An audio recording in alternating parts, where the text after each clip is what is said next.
Gimbals are often associated more with videography or prosumer camera gear than they are with big budget movies.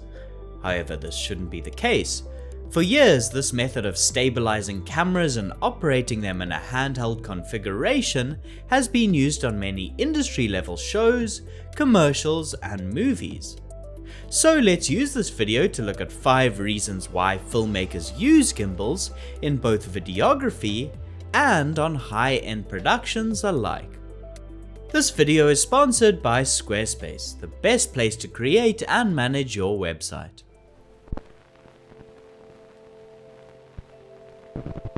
For a long time in the early days of cinema, it wasn't possible to shoot with a handheld camera that could move with actors and could be operated by a single person.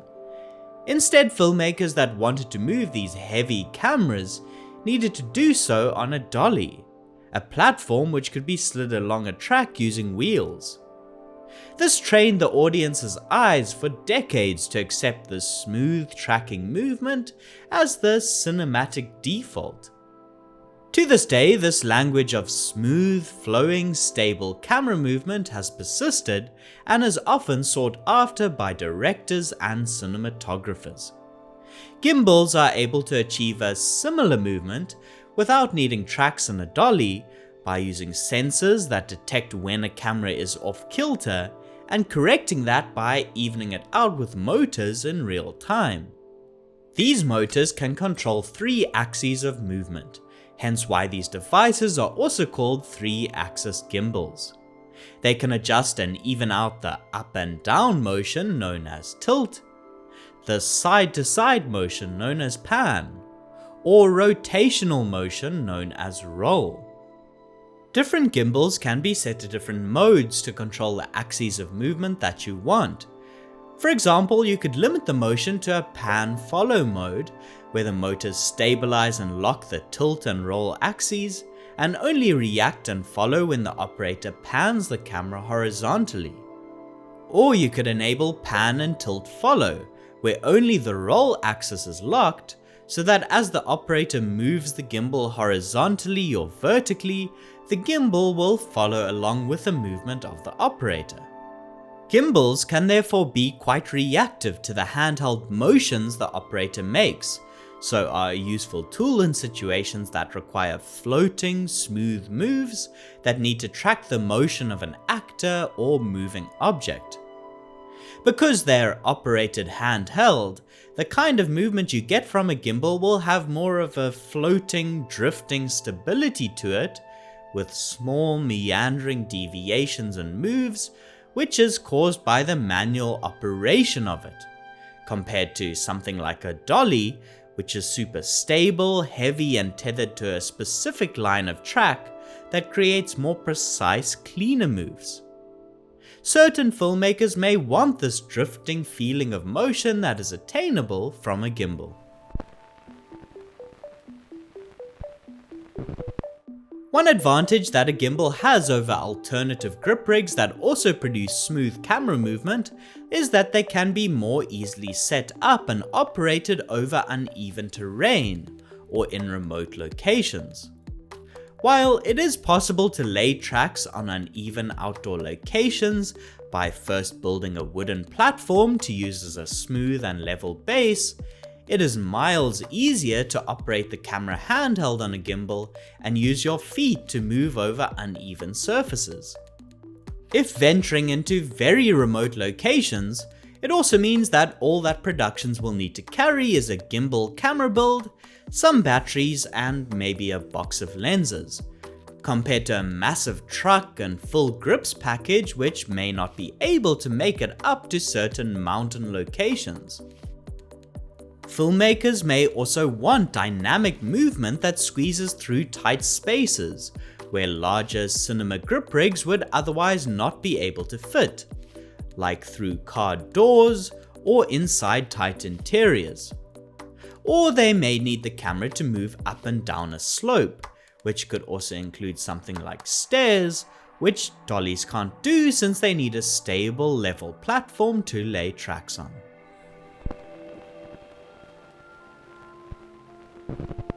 On top of these advantages around moving the camera, gimbals are also a great tool for productions as they have the potential to save time and money.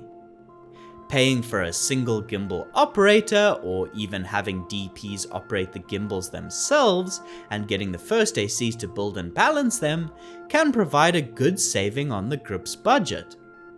On some shoots, you may be able to get away with using a gimbal for stable motion, rather than having a dolly sitting in the truck for smooth moves on stable surfaces, and a techno crane waiting to be set up for moves across uneven terrain.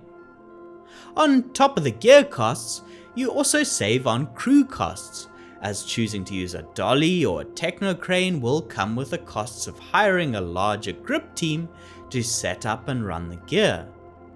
While these savings may be less important on some jobs like high-end international commercials that have the money to pay for whatever tool is deemed necessary, another type of saving that a gimbal provides that may still be valuable is time.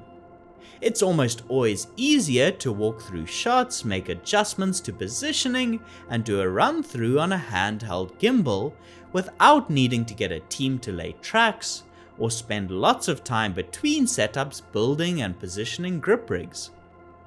And on these enormous jobs where the most expensive thing on set may be paying for a celebrity performance or locking off a pricey location, time, as the saying goes, is money. So gimbals may save money not only on the lower rental cost and fewer crew requirements, but also by speeding up the time taken to set up each moving shot. At this point, some of you may be saying, why not use a Steadicam? It's a similar cost and gives you a similar feeling of motion. Well, gimbals actually come with one party trick that Steadicams don't.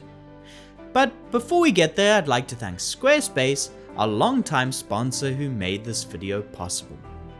As you may know by now, Squarespace is my favorite place to go for creating and managing websites, which every filmmaker needs to display their portfolio, whether you're a gimbal op, a DP, or a director. I use Squarespace as, since I'm someone who doesn't have a background in web design, I need a platform that's user-friendly, easy to set up, and also looks great. Squarespace's fluid design system makes it easy to create your site by picking one of their beautiful templates, then using drag and drop technology to customize it to your needs, uploading your creative work through their asset library. So head to squarespace.com for a free trial, and when you're ready to launch, go to squarespace.com/indepthcine to save 10% off your first purchase of a website or domain.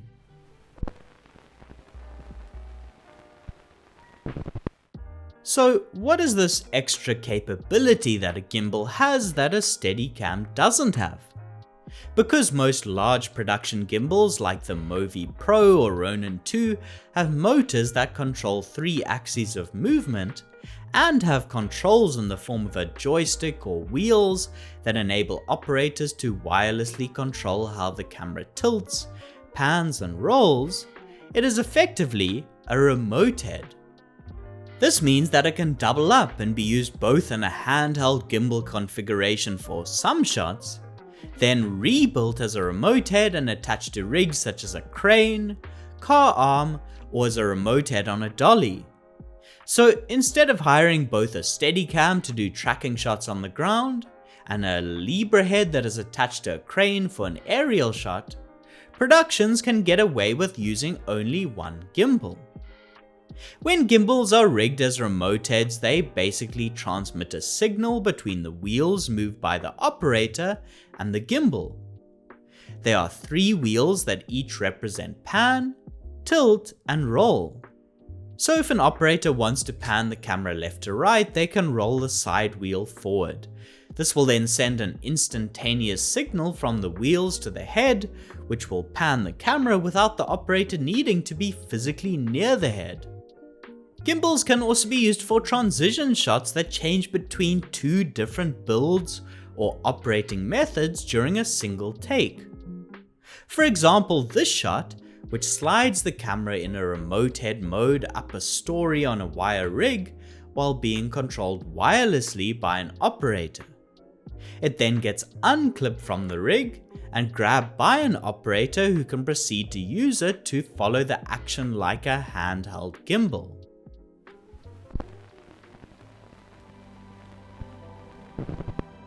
The final reason that many filmmakers opt to use a gimbal is due to the greater flexibility that it provides. This is a matter of taste and feeds into a preference for how directors or DPs like to structure their filming. Some like to be more traditional, formal and deliberate and move the camera from some form of a solid base like a dolly. This provides a clear move from A to B which can be repeated multiple times, is predictable and relies on actors perfectly hitting their marks by following a prescribed movement based on the pre-established blocking by the director. However, some other filmmakers like to work in a different way that is more open to experimentation, improvisation, and embracing little magical moments that may be discovered. This may be appropriate for directors who like working with non-professional actors or in semi-documentary shooting environments where the ability to change shots on the fly is very important.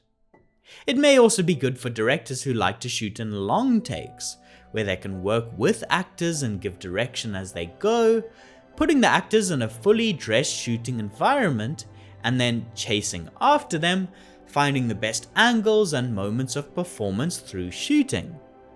Having the freedom of a gimbal is great for these longer takes, as the camera can be transported great distances, upstairs, through gaps and over most surfaces, as long as the operator's arms can hold it.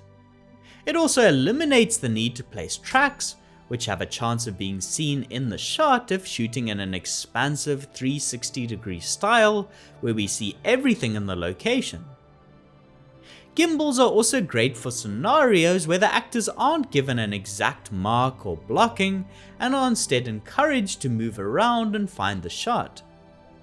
Because their position is not locked onto a track, the camera is free to roam and explore, getting all the benefits that come from operating a handheld camera, while at the same time preserving some of that traditional cinematic stability that we discussed. As we've seen, gimbals offer value not only to lower budget, more improvisational documentary-based shooting, but also to larger productions who seek stabilized motion in unusual spaces, or with dynamic moves, with a rig that saves on setup time, can double up as a remote head, and offers the ability to transition between different styles of operating the camera. As high-quality cinema cameras continue to get smaller and smaller and are more easily able to fit and balance on gimbals, this rig will continue to soar in popularity and be an increasingly useful tool for stable cinematic movement. Let me know if you enjoyed the video and if you'd like to see a counter-argument for some reasons why gimbals may not be great to shoot on.